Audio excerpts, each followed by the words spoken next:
മറ്റൊരു വാർത്തയിലേക്ക്. ശരിയത്ത് പിന്തുടരുന്ന തീവ്ര മതരാഷ്ട്രമായി ബംഗ്ലാദേശ് മാറി. മതേതരം എന്ന വാക്ക് ഭരണഘടനയിൽ നിന്നും ഒഴിവാക്കുമെന്ന് അറ്റോർണി ജനറൽ. ബംഗ്ലാദേശ് ഹിന്ദു സമൂഹം ഇതിൽ ആശങ്കയിലാണ്. 90% മുസ്ലിങ്ങളുള്ള രാജ്യം മതേതരമല്ല എന്നും അറ്റോർണി ജനറൽ വ്യക്തമാക്കുന്നു. വിവരങ്ങളുമായി ഗൗതം അനന്തനാരായണൻ ചേരുന്നു. ഗൗതം, ബംഗ്ലാദേശിൽ നമ്മൾ കണ്ടതാണ് ന്യൂനപക്ഷമായ ഹൈന്ദവ സമൂഹം നേരിടുന്ന അക്രമം, അവരുടെ ആരാധനാലയങ്ങൾക്ക് നേരെയുള്ള കയ്യേറ്റം, അവർക്കവിടെ ജീവിക്കാൻ കഴിയാത്ത അവസ്ഥ. ആ ഒരു സാഹചര്യം നിലനിൽക്കുന്നു. അവിടെ പുതിയ ഭരണ സംവിധാനം വന്നതോടുകൂടിയാണ് ഈ ഒരു സാഹചര്യം രൂപപ്പെട്ടത്. അത് നമ്മൾക്ക് മനസ്സിലായ കാര്യവുമാണ്. അപ്പോൾ ഈ മതേതരമല്ലാതെ ഇത് ശരിയത്ത് നിയമം മാത്രം അനുസരിക്കുന്ന ഒരു മതരാഷ്ട്രമായി മാറുന്നു. അപ്പോൾ ഹൈന്ദവരുടെ അവിടെയുള്ള ജീവിതം ഏറെ ദുർഘടമായി മാറുന്നു. അങ്ങനെയല്ലേ ഗൗതം?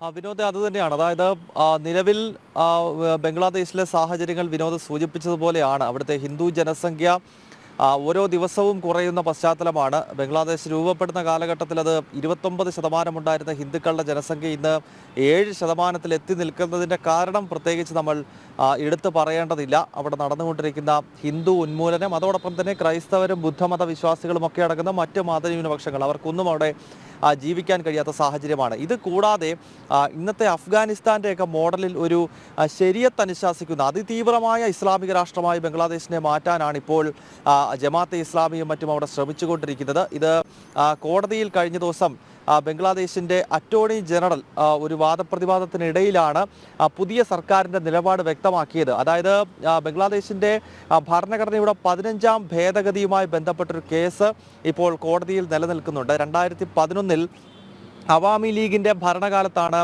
ഈ 15ാമത് ഭേദഗതി നടത്തുന്നത്. അതുമായി ബന്ധപ്പെട്ട് ഇപ്പോൾ നടന്നുകൊണ്ടിരിക്കുന്ന വാദത്തിനിടെ അറ്റോർണി ജനറൽ പ്രധാനമായി 4 കാര്യങ്ങൾ മുന്നോട്ട് വെച്ചത്. ഒന്ന്, മതേതരത്വം എന്ന വാക്ക് ഭരണഘടനയിൽ നിന്ന് ഒഴിവാക്കണം. അതിൻ്റെ കാരണമായി അറ്റോർണി ജനറൽ പറഞ്ഞത് 90% മുസ്ലിങ്ങളുള്ള രാജ്യമാണ് ബംഗ്ലാദേശ്. അങ്ങനെയുള്ള രാജ്യം ഒരിക്കലും മതേതര റിപ്പബ്ലിക്കാണ്. അതിനാൽ സെക്കുലറിസം എന്ന പദം ഒഴിവാക്കണം.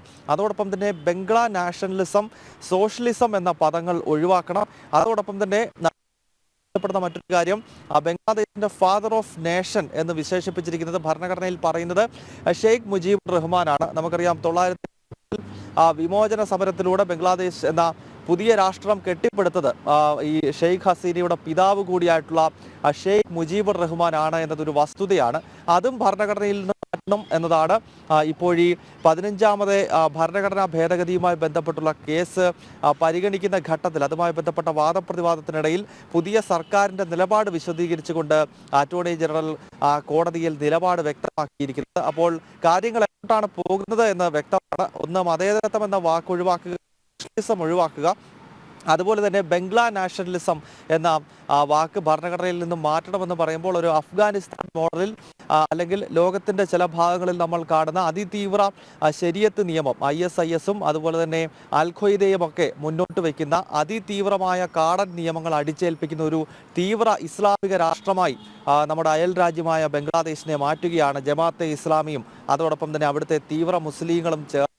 എന്തായാലും ഇത് വലിയ ആശങ്കയുണ്ടാക്കുന്നത് നേരത്തെ നമ്മൾ സൂചിപ്പിച്ചതുപോലെ അവിടുത്തെ മതന്യൂനപക്ഷങ്ങൾക്കാണ്. കാരണം നിലവിൽ ബംഗ്ലാദേശിൻ്റെ ഭരണഘടനയിൽ സെക്കുലറിസം എന്ന പദമുള്ളപ്പോൾ അതൊരു മതേതര രാജ്യമെന്ന് ഭരണഘടനയെങ്കിലും പറയുന്ന ഘട്ടത്തിൽ പോലും അവിടെ ഹിന്ദുക്കൾക്ക് ജീവിക്കാൻ കഴിയുന്നുണ്ടായിരുന്നില്ല.